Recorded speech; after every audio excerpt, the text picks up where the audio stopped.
All right, so welcome everyone. And I'm going to talk more about what it takes to become a multi-planet species. And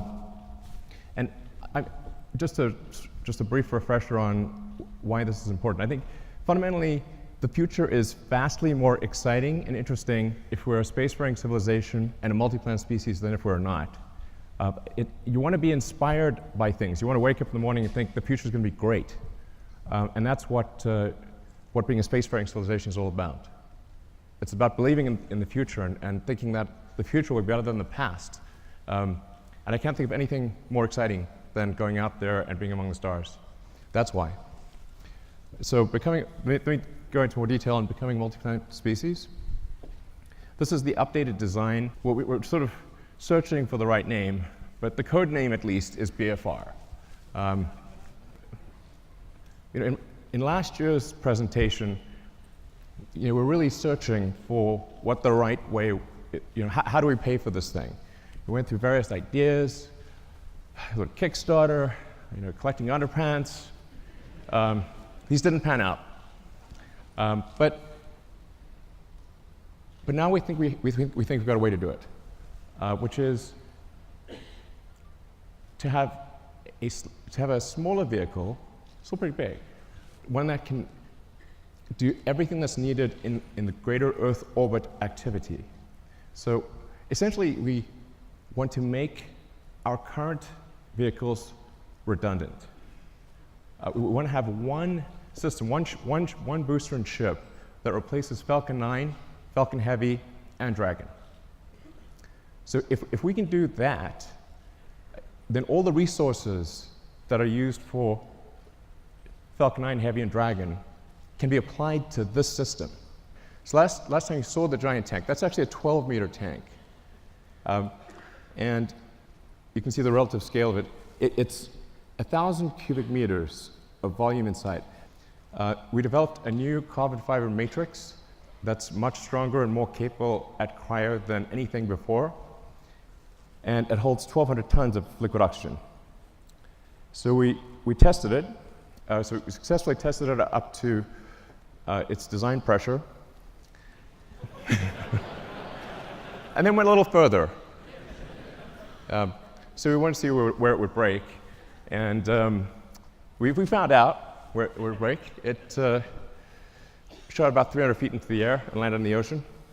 We fished it out, but we've now got a pretty good sense of what it takes to create a huge carbon fiber tank that can hold cryogenic liquid. That's actually extremely important for making a light spaceship. The next key element is on the engine side. We have to have an extremely efficient engine. So the Raptor engine will be the highest thrust-to-weight engine, we believe, of any engine of any kind ever made. We already have now 1,200 seconds of firing across 42 main engine tests. We fired it for 100 seconds. It could fire for much longer than 100 seconds. That's just the size of the test tanks.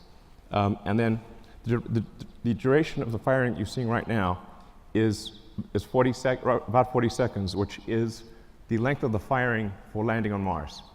The next key element is propulsive landing. So in order to land on places like the Moon, where there is no atmosphere, and certainly no runways, or to land on Mars, where the atmosphere is too thin to land, even if there were runways to land with a wing, you really have to get propulsive landing perfect. So that's what we've been practicing with Falcon 9.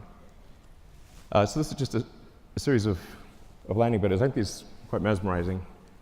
But we now have 16 successful landings in a row. And that's with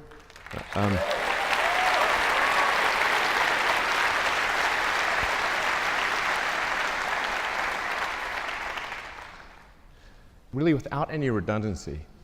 So Falcon 9 lands on a single engine. The final landing is always done with a single engine, whereas BFR will always have multi-engine out capability. I think we can get to a landing reliability that is on par with the safest commercial airliners.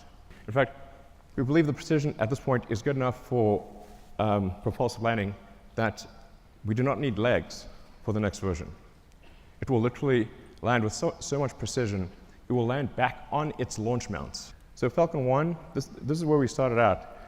A lot of people really only heard of SpaceX relatively recently. So they may think, say, Falcon 9 and Dragon instantly appeared, and that's how it always was. But it wasn't. We started off with just a few people who really didn't know how to make rockets. The reason I ended up being the chief engineer or chief designer was not because I wanted to, it's because I couldn't hire anyone. Nobody good would join. And I messed up the first three launches. The first three launches failed. Unfortunately, the fourth launch, which was that was the last money that we had for Falcon 1, the fourth launch worked, or that would have been it for SpaceX. But fate liked us that day.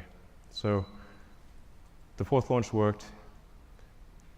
And it's interesting, today is the 9th anniversary of that launch. So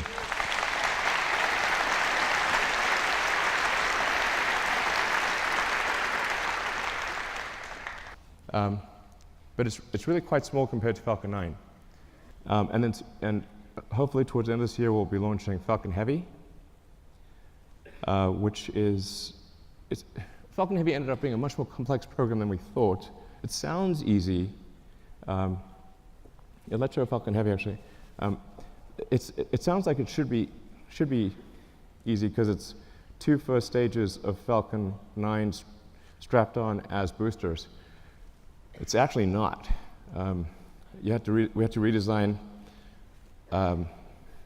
almost everything except the upper stage in order to take the increased loads. And we are now beginning serious development of BFR. So you can see that the payload difference is quite dramatic. BFR in fully reusable configuration, without any orbital refueling, we expect to have a payload capability of 150 tons to low Earth orbit. And that compares to about 30 for Falcon Heavy. BFR, you can get a sense of scale by looking at the tiny person there. It's really quite a big vehicle. Main body diameter is about 9 meters or 30 feet.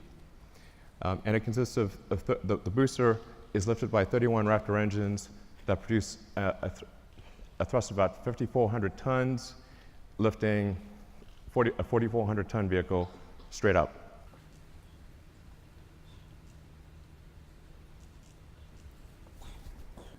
So then, just the basics about the ship: 48-meter length.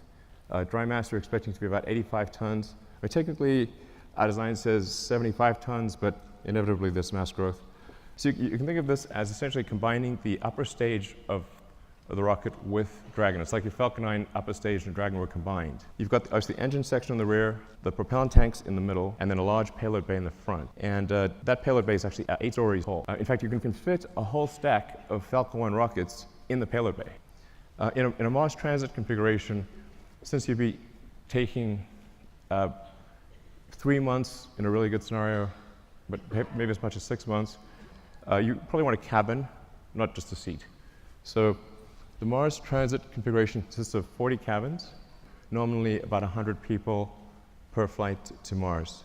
And then there's a central storage area, galley, and a solar storm shelter, entertainment area. This is where the propellant is located.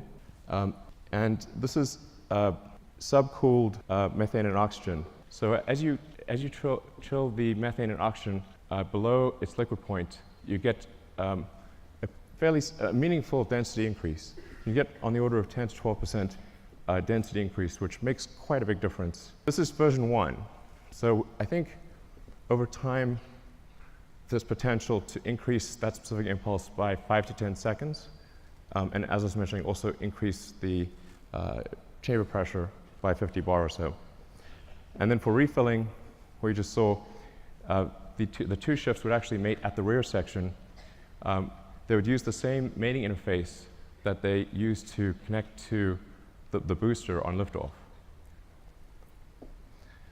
This gives you sort of a rough sense of rocket capability, starting off at the low end with the Falcon 1 at a half ton, and then going up to BFR at 150.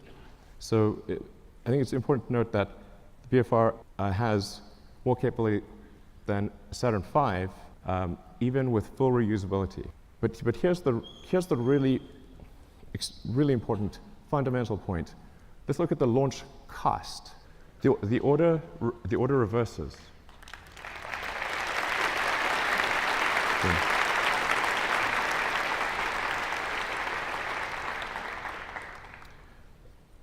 Now, at first glance, this may seem ridiculous, but it's not. The same is true of aircraft.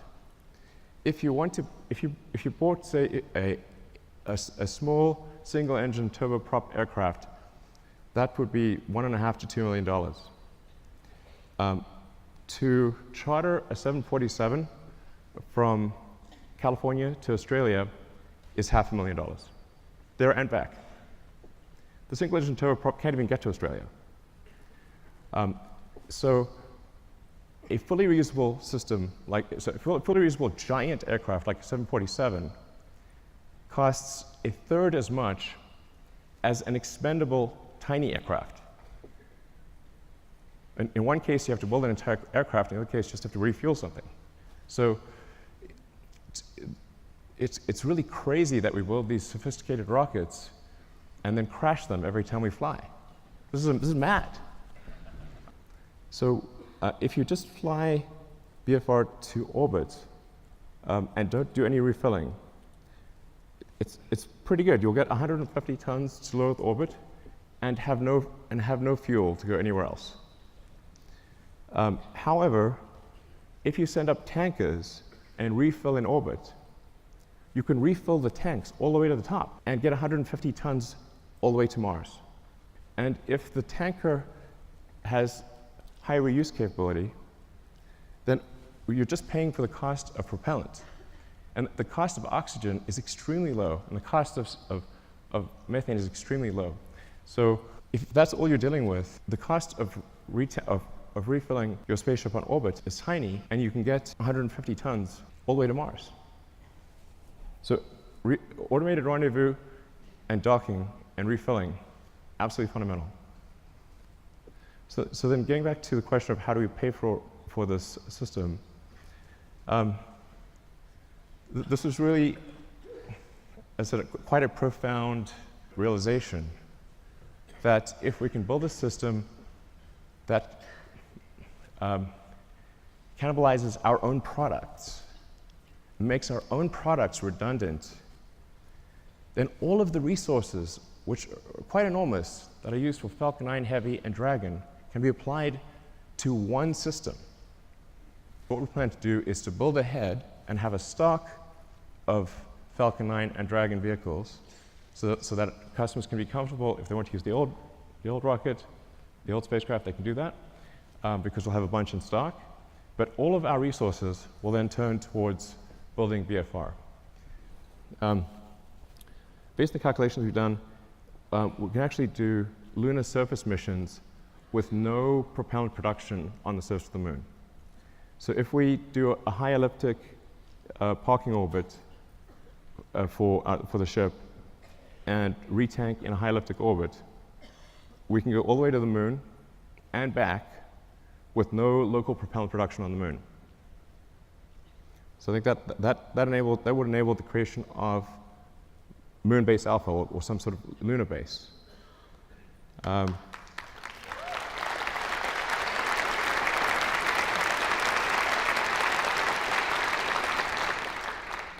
And it's 2017. I mean, we should have a lunar base by now. What the hell's going on?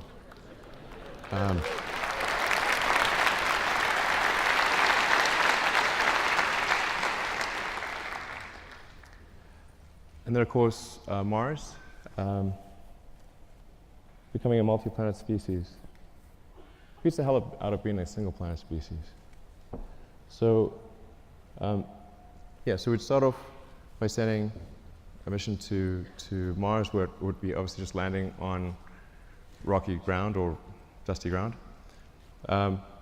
And it's the same approach that I mentioned before, which is you send the spaceship up to orbit, you retank it or refill it until it has full tanks, and it travels to Mars, lands on Mars. For Mars, you will need local propellant production. But Mars has a CO2 atmosphere and plenty of water ice. That gives you CO2 and H2O, so you can make, therefore, CH4 and O2 using the Sabatier process on Mars. But the tricky thing with Mars is we do need to build a propellant depot to refill the tanks and return to Earth. But because Mars has lower gravity than Earth, you do not need a booster. So you can go all the way from the surface of Mars to the surface of Earth just using the ship. Albeit you need to go to a max payload number of about 20 to 50 tons for the return journey to work. But it's a single stage all the way back to Earth. And I'll show you so this is the true physics simulation. So you come in, you're entering very quickly, going 7.5 kilometers a second. For Mars, there will be some ablation of the heat shield. So it's just like a sort of brake pad wearing away. It is a multi-use heat shield, but unlike for Earth operations, it's coming in hot enough that you will see some wear of the heat shield. But because Mars has an atmosphere, albeit not a particularly dense one, you can remove almost all the energy aerodynamically. And we've proven out supersonic retropropulsion many times with Falcon 9, so we feel very comfortable about that. This is because it's sort of, you can see it's sort of a mesh system. It's not meant to be sort of particularly pretty because it's just trying to simulate the physics of it. But the size of the cone gives you a rough approximation for how much thrust the engines are producing.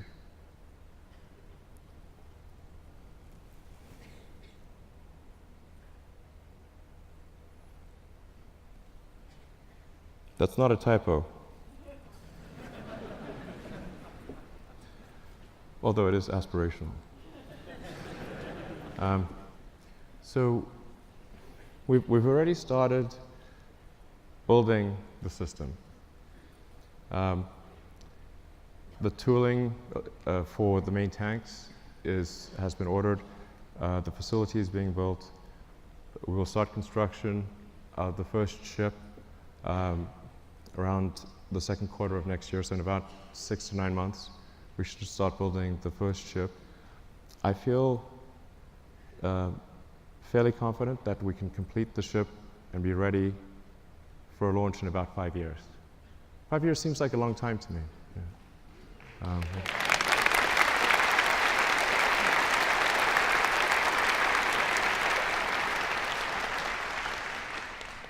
But that's our goal, is to try to make the 2022 Mars rendezvous. The Earth-Mars synchronization happens roughly every 2 years. So every 2 years there's an opportunity for to fly to Mars. So then in 2024, we want to try to fly 4 ships, 2 of which would be crewed, and 2 cargo and 2 crew. The goal of these initial missions is to find the best source of water. That's for the first mission. And then the second mission, the goal is to build the propellant plant. So we should, particularly with 6 ships there, have plenty of landed mass to construct the propellant depot, which will consist of a large array of solar panels, very large array, and then everything necessary to mine and refine water, and then draw the CO2 out of the atmosphere, and then create and store deep cryo CH4 and O2. Then build up the base, starting obviously with one ship, then multiple ships, then start building out the city, then making the city bigger, even bigger.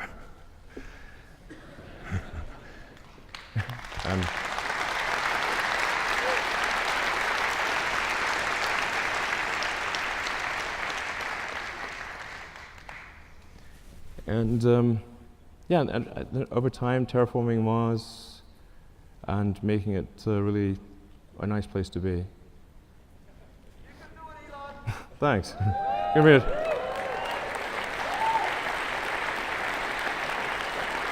But I think that's quite a beautiful picture. And on the prior slide, it's interesting to note that on Mars, dawn and dusk are blue, and it's the sky. So the sky is blue in dawn and dusk, and red during the day. It's the opposite of Earth. And but there's something else. If you build a ship that's capable of going to Mars, what if you take that same ship and go from one place to another on Earth? So we looked at that, and the results are quite interesting. Let's take a look at that.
Traveling at 27,000 kilometers an hour, or roughly 18,000 miles an hour.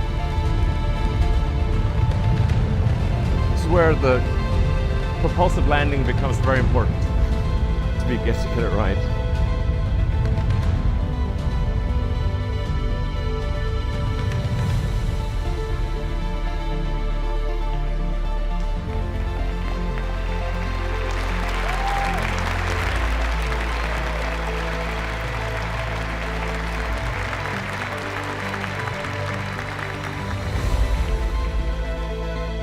So most of what people consider to be long-distance trips would be completed in less than half an hour, which is...